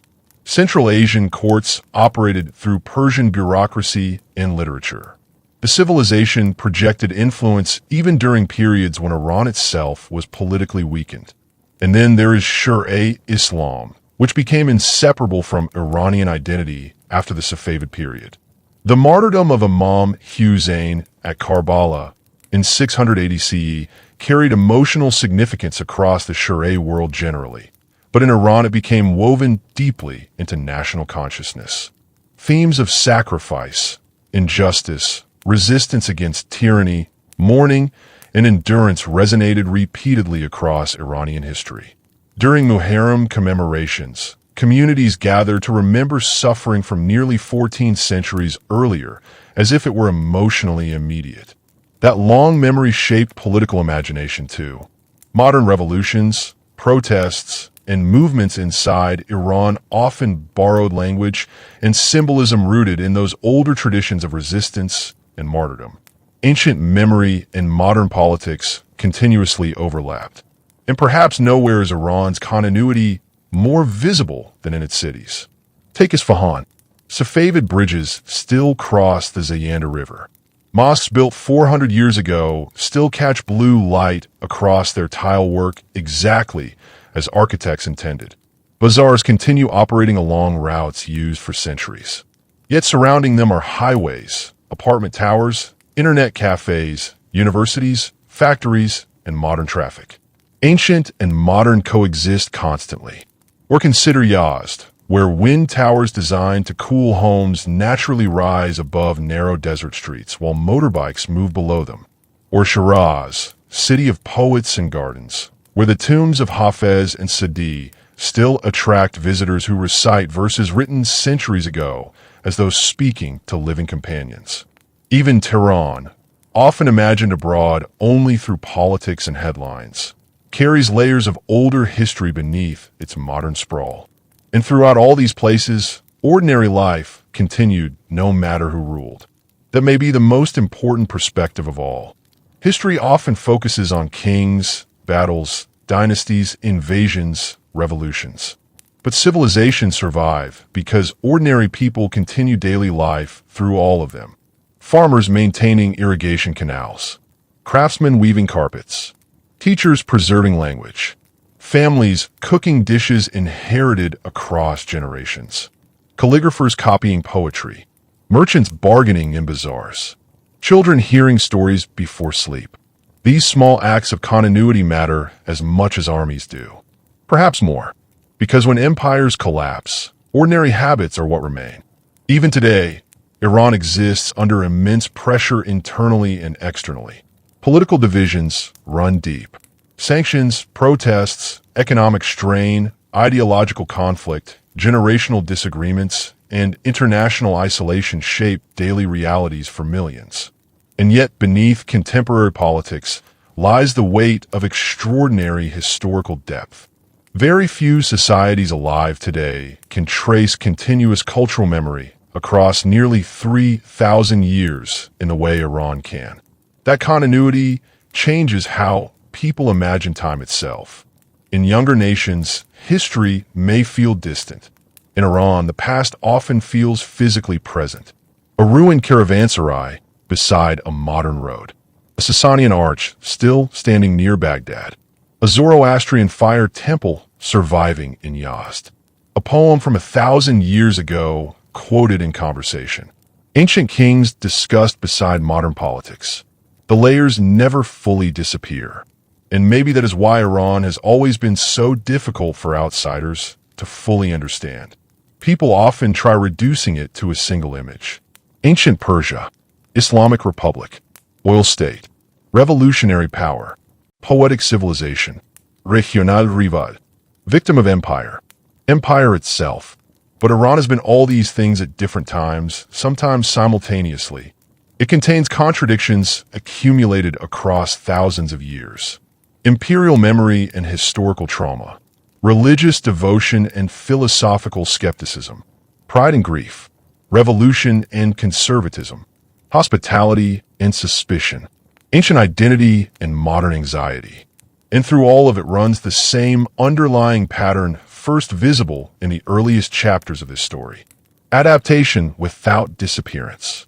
The Greeks came, the Arabs came, the Turks came, the Mongols came, the British and Russians arrived, the Americans intervened, dynasties rose and collapsed, religions transformed, capitals shifted, borders changed, and still the civilization endured. Not untouched, never untouched, but continuous. When historians ask why Iran survived while so many ancient civilizations vanished entirely, there's probably no single answer.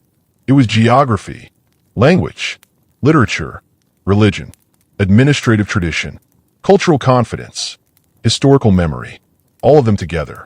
But perhaps the deepest reason is simpler. Generation after generation, people living on that plateau kept believing they belonged to something older and larger than any ruler standing above them at a given moment. That belief outlived empires.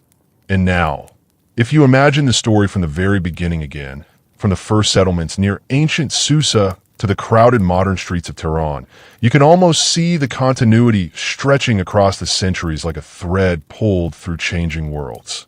Mud brick temples becoming fire sanctuaries becoming mosques, royal roads becoming highways, caravans becoming traffic, ancient court poetry becoming modern memory.